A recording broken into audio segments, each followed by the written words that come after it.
The Jewel of Seven Stars by Bram Stoker. Chapter 14. The Birthmark. During my waiting for the summons to Mr. Trelawney's room, which I knew would come, the time was long and lonely. After the first few moments of emotional happiness at Margaret's joy, I somehow felt apart and alone, and for a little time the selfishness of a lover possessed me. But it was not for long.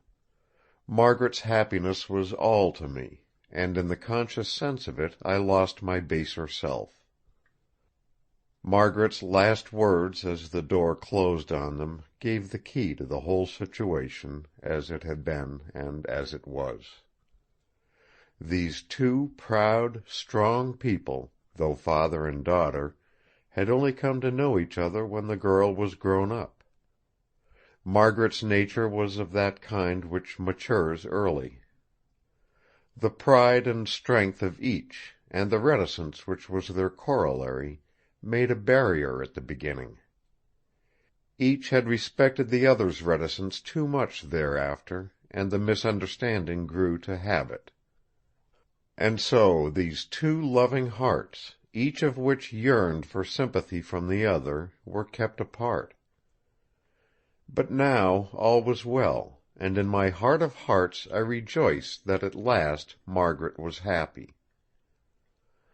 Whilst I was still musing on the subject, and dreaming dreams of a personal nature, the door was opened, and Mr. Trelawney beckoned to me.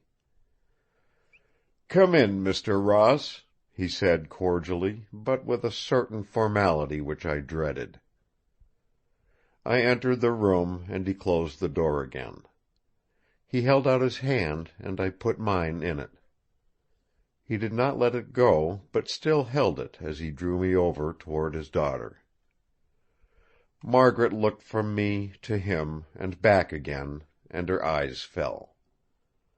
When I was close to her, Mr. Trelawney let go my hand, and looking his daughter straight in the face, said: "If things are as I fancy, we shall not have any secrets between us. Malcolm Ross knows so much of my affairs already that I take it he must either let matters stop where they are and go away in silence, or else he must know more. Margaret, are you willing to let Mr. Ross see your wrist?" She threw one swift look of appeal in her eyes, but even as she did so, she seemed to make up her mind. Without a word she raised her right hand so that the bracelet of spreading wings which covered the wrist fell back, leaving the flesh bare. Then an icy chill shot through me. On her wrist was a thin red jagged line, from which seemed to hang red stains like drops of blood. She stood there, a veritable figure of patient pride. Oh, but she looked proud! Through all her sweetness, all her dignity, all her high-souled negation of self which I had known, and which never seemed more marked than now, through all the fire that seemed to shine from the dark depths of her eyes into my very soul, pride shone conspicuously. The pride that has faith, the pride that is born of conscious purity, the pride of a veritable queen of old time, when to be royal was to be the first and greatest and bravest in all high things. As we stood thus for some seconds, the deep, grave voice of her father seemed to sound a challenge in my ears. "What do you say now?" My answer was not in words. I caught Margaret's right hand in mine as it fell, and holding it tight, whilst with the other I pushed back the golden cincture, stooped and kissed the wrist. As I looked up at her, but never letting go her hand, there was a look of joy on her face such as I dream of when I think of heaven. Then I faced her father. "You have my answer, sir." His strong face looked gravely sweet. He only said one word as he laid his hand on our clasped ones, whilst he bent over and kissed his daughter. "Good!" We were interrupted by a knock at the door. In answer to an impatient "Come in" from Mr. Trelawny, Mr. Corbeck entered. When he saw us grouped he would have drawn back, but in an instant Mr. Trelawny had sprung forth and dragged him forward. As he shook him by both hands he seemed a transformed man. All the enthusiasm of his youth, of which Mr. Corbeck had told us, seemed to have come back to him in an instant. "So you have got the lamps!" he almost shouted. "My reasoning was right after all. Come to the library where we will be alone, and tell me all about it. And while he does it, Ross," said he, turning to me, "do you, like a good fellow, get the key from the safe deposit, so that I may have a look at the lamps." Then the three of them, the daughter lovingly holding her father's arm, went into the library, whilst I hurried off to Chancery Lane. When I returned with the key, I found them still engaged in the narrative; but Dr. Winchester, who had arrived soon after I left, was with them.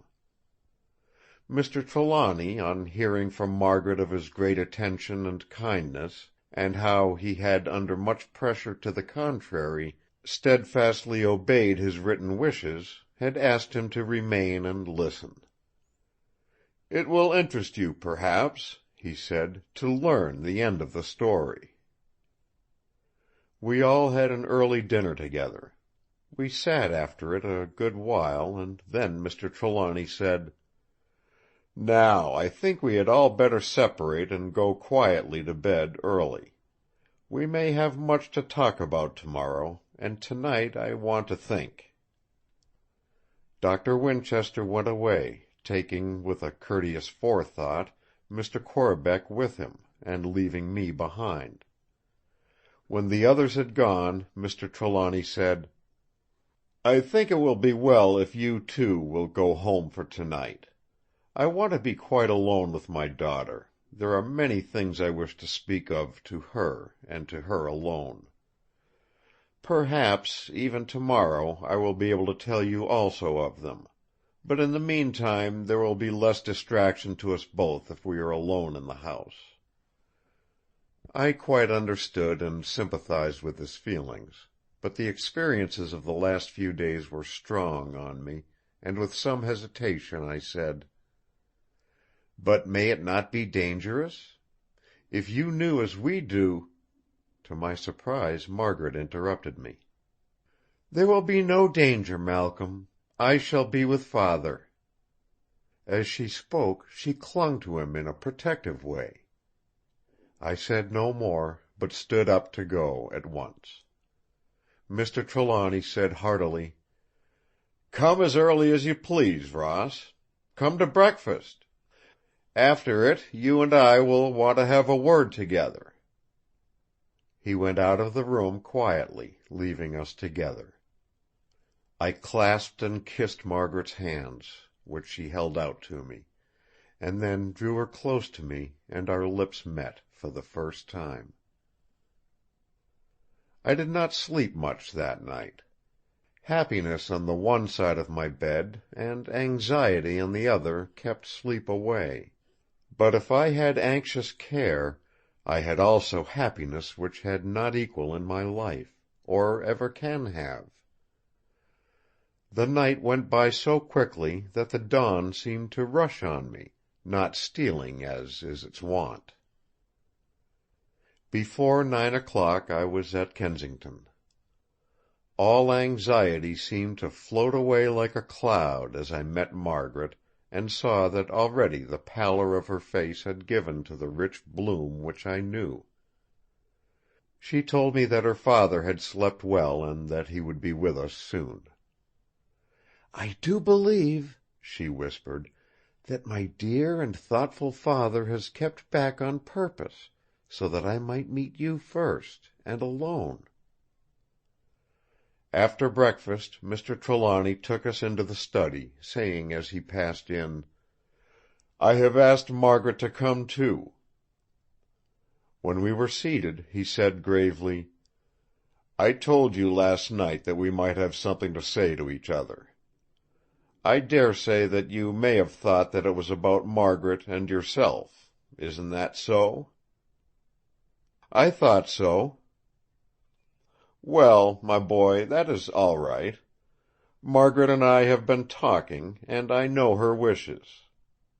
He held out his hand.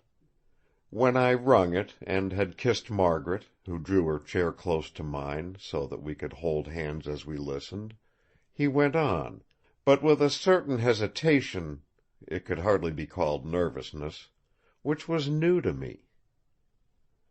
"You know a good deal of my hunt after this mummy and her belongings, and I dare say you have guessed a good deal of my theories.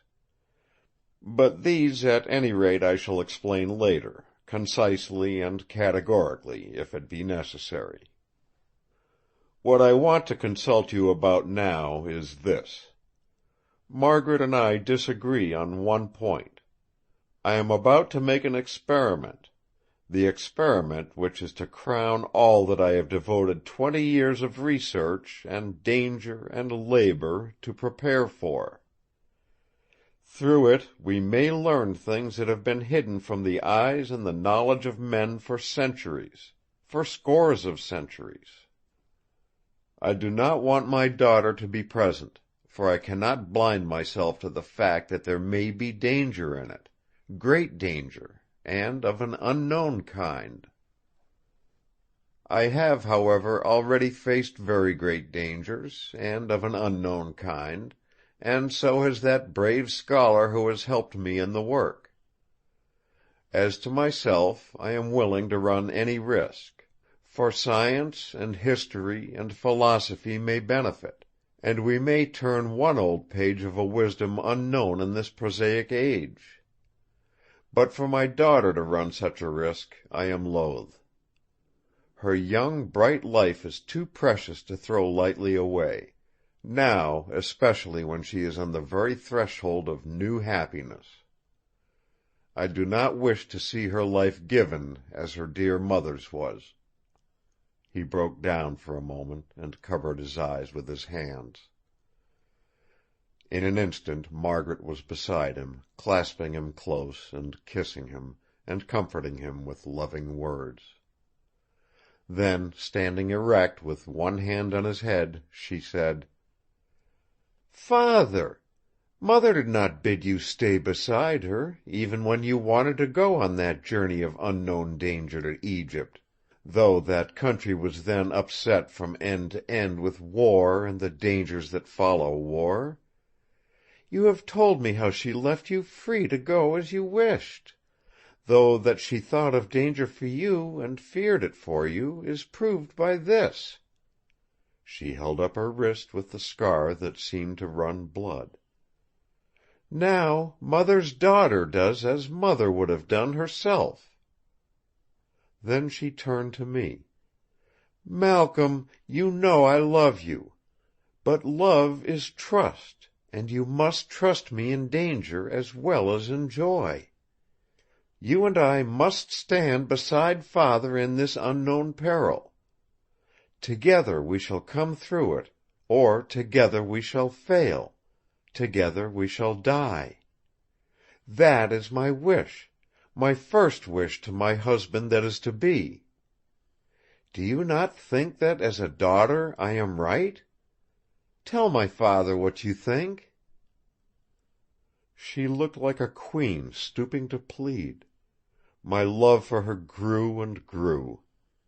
I stood up beside her, and took her hand, and said, "Mr. Trelawny, in this Margaret and I are one." He took both our hands and held them hard. Presently he said with deep emotion, "It is as her mother would have done." Mr. Corbeck and Dr. Winchester came exactly at the time appointed, and joined us in the library. Despite my great happiness, I felt our meeting to be a very solemn function, for I could never forget the strange things that had been, and the idea of the strange things which might be was with me like a cloud, pressing down on us all. From the gravity of my companions I gathered that each of them also was ruled by some such dominating thought. Instinctively we gathered our chairs into a circle around Mr. Trelawny, who had taken the great armchair near the window. Margaret sat by him on his right, and I was next to her. Mr. Corbeck was on his left, with Dr. Winchester on the other side. After a few seconds of silence, Mr. Trelawny said to Mr. Corbeck, "You have told Dr. Winchester all up to the present, as we arranged?" "Yes," he answered, so Mr. Trelawny said, "And I have told Margaret, so we all know." Then, turning to the doctor, he asked, "And am I to take it that you, knowing all as we know it who have followed the matter for years, wish to share in the experiment which we hope to make?" His answer was direct and uncompromising. "Certainly. Why, when this matter was fresh to me, I offered to go on with it to the end. Now that it is of such strange interest, I would not miss it for anything which you could name. Be quite easy in your mind, Mr. Trelawny. I am a scientist and an investigator of phenomena. I have no one belonging to me or dependent on me.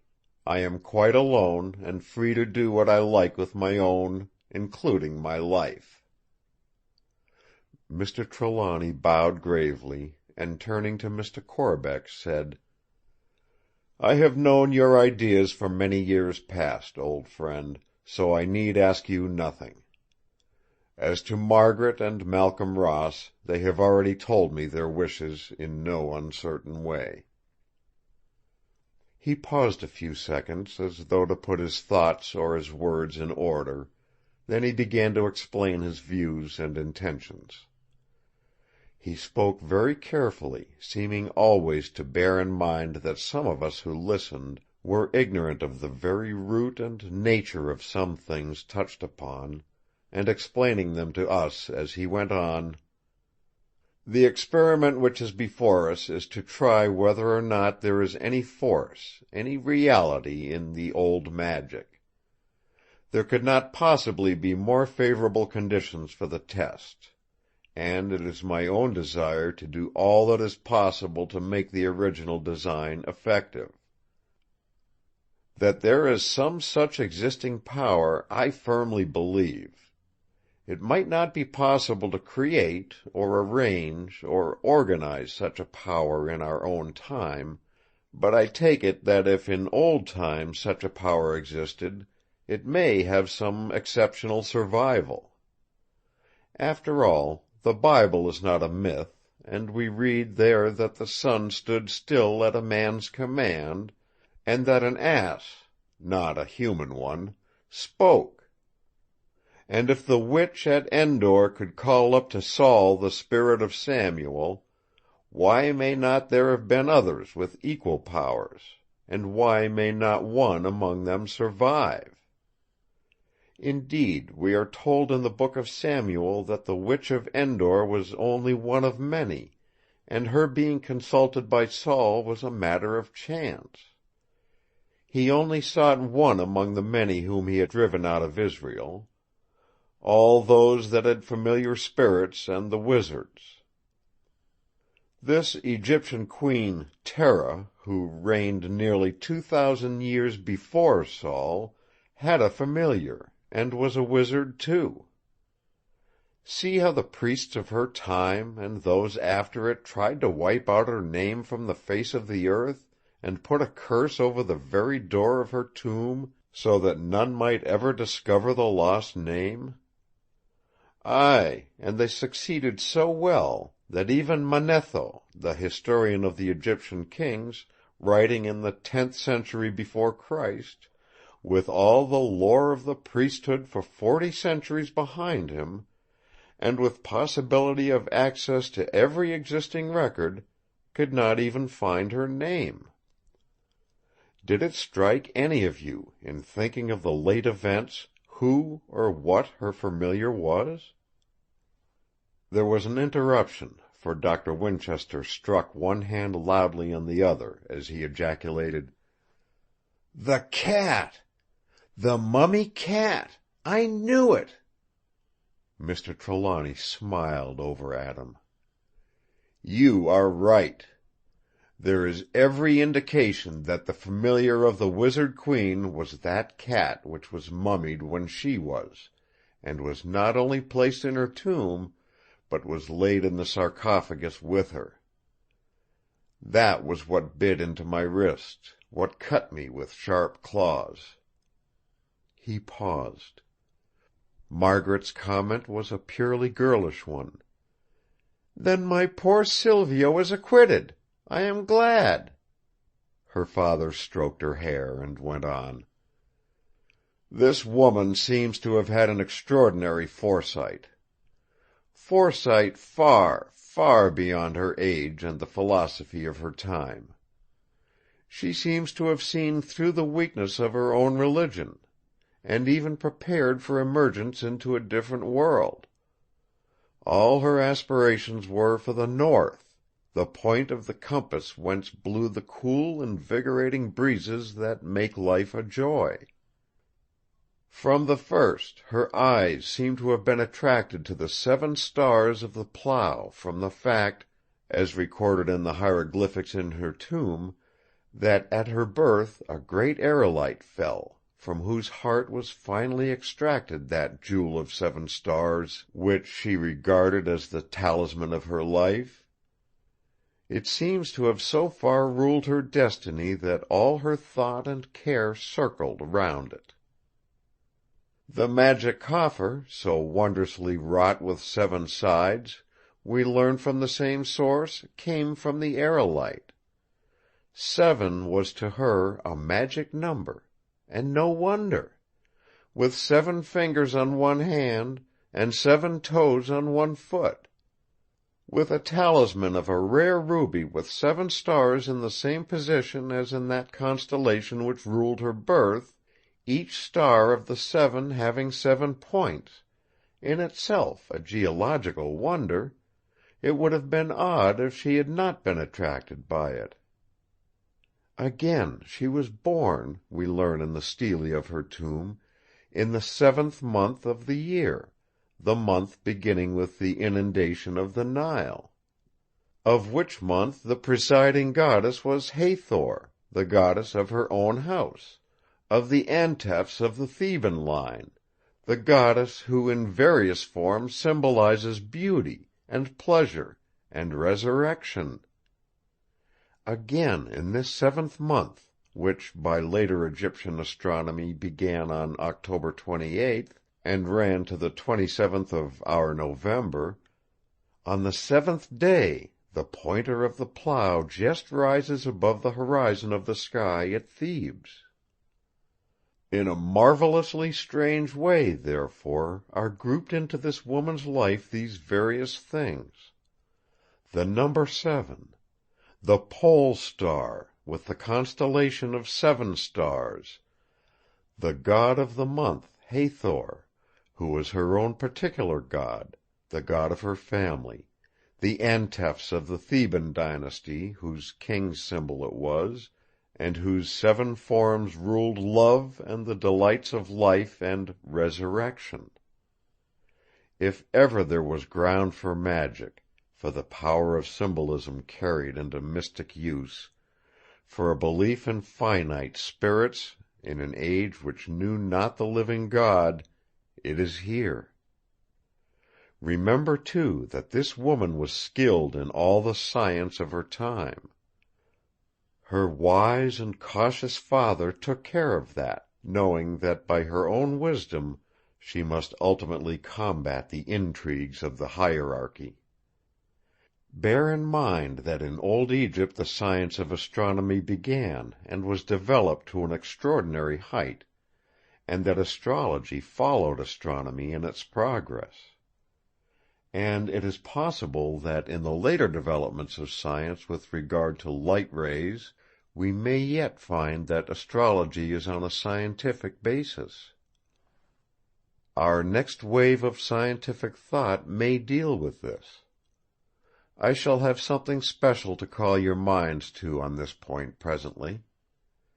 Bear in mind also that the Egyptians knew sciences, of which today, despite all our advantages, we are profoundly ignorant. Acoustics, for instance, an exact science with the builders of the temples of Karnak, of Luxor, of the pyramids, is today a mystery to Bell and Kelvin and Edison and Marconi. Again, these old miracle workers probably understood some practical way of using other forces, and amongst them the forces of light that at present we do not dream of. But of this matter I shall speak later.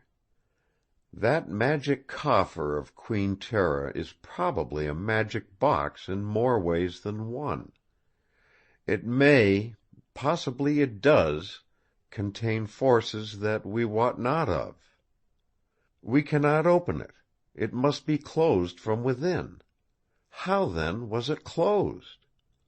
It is a coffer of solid stone, of amazing hardness, more like a jewel than an ordinary marble, with a lid equally solid, and yet all is so finely wrought that the finest tool made today cannot be inserted under the flange. How was it wrought to such perfection? How was the stone so chosen that those translucent patches match the relations of the 7 stars of the constellation? How is it, or from what cause, that when the starlight shines on it, it glows from within? That when I fix the lamps in similar form, the glow grows greater still, and yet the box is irresponsive to ordinary light, however great? I tell you that box hides some great mystery of science. We shall find that the light will open it in some way, either by striking on some substance, sensitive in a peculiar way to its effect, or in releasing some greater power. I only trust that in our ignorance we may not so bungle things as to do harm to its mechanism, and so deprive the knowledge of our time of a lesson handed down, as by a miracle, through nearly 5,000 years. In another way, too, there may be hidden in that box secrets which, for good or ill, may enlighten the world. We know from their records, and inferentially also, that the Egyptians studied the properties of herbs and minerals for magic purposes, white magic as well as black. We know that some of the wizards of old could induce from sleep dreams of any given kind. That this purpose was mainly effected by hypnotism, which was another art or science of old Nile, I have little doubt. But still they must have had a mastery of drugs that is far beyond anything we know. With our own pharmacopoeia we can, to a certain extent, induce dreams. We may even differentiate between good and bad, dreams of pleasure, or disturbing and harrowing dreams. But these old practitioners seem to have been able to command at will any form or color of dreaming, could work round any given subject or thought in almost any was required. In that coffer which you have seen may rest a very armory of dreams. Indeed, some of the forces that lie within it may have been already used in my household." Again there was an interruption from Dr. Winchester. "But if in your case some of these imprisoned forces were used, what set them free at the opportune time, or how? Besides, you and Mr. Corbeck were once before put into a trance for 3 whole days, when you were in the Queen's tomb for the second time. And then, as I gathered from Mr. Corbeck's story, the coffer was not back in the tomb, though the mummy was. Surely in both these cases there must have been some active intelligence awake, and with some other power to wield." Mr. Trelawney's answer was equally to the point. "There was some active intelligence awake, I am convinced of it, and it wielded a power which it never lacks. I believe that on both those occasions hypnotism was the power wielded." "And wherein is that power contained? What view do you hold on the subject?" Doctor Winchester's voice vibrated with the intensity of his excitement as he leaned forward, breathing hard, and with eyes staring. Mr. Trelawney said solemnly: "In the mummy of the Queen Tera. I was coming to that presently. Perhaps we had better wait till I clear the ground a little. What I hold is, that the preparation of that box was made for a special occasion, as indeed were all the preparations of the tomb and all belonging to it. Queen Tera did not trouble herself to guard against snakes and scorpions, in that rocky tomb cut in the sheer cliff face, 100 feet above the level of the valley, and 50 feet down from the summit. Her precautions were against the disturbances of human hands, against the jealousy and hatred of the priests, who, had they known of her real aims, would have tried to baffle them. From her point of view, she made all ready for the time of resurrection, whenever that might be. I gather from the symbolic pictures in the tomb that she so far differed from the belief of her time that she looked for a resurrection in the flesh. It was doubtless this that intensified the hatred of the priesthood, and gave them an acceptable cause for obliterating the very existence, present and future, of one who had outraged their theories and blasphemed their gods. All that she might require, either in the accomplishment of the resurrection or after it, were contained in that almost hermetically sealed suite of chambers in the rock.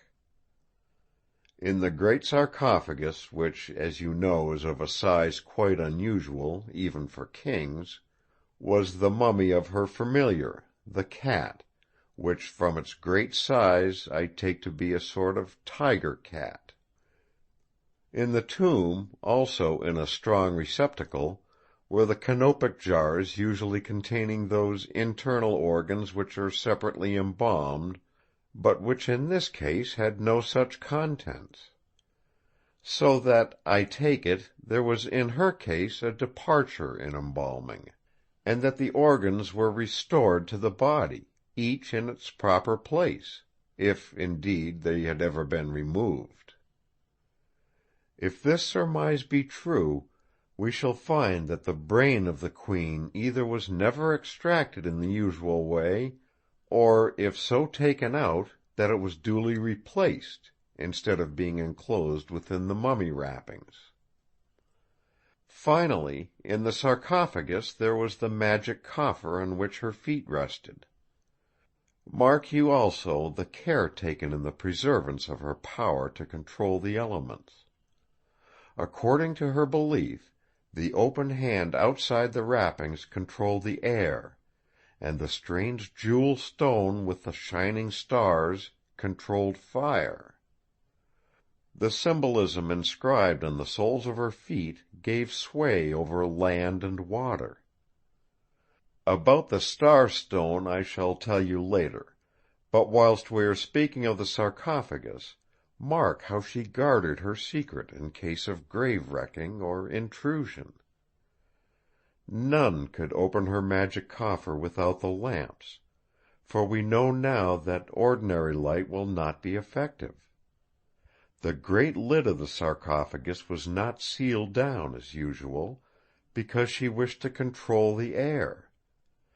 But she hid the lamps, which in structure belonged to the magic coffer, in a place where none could find them, except by following the secret guidance which she had prepared for only the eyes of wisdom. and even here she had guarded against chance discovery by preparing a bolt of death for the unwary discoverer. To do this she had applied the lesson of the tradition of the avenging guard of the treasures of the pyramid, built by her great predecessor of the fourth dynasty of the throne of Egypt. You have noted, I suppose, how there were, in the case of her tomb, certain deviations from the usual rules.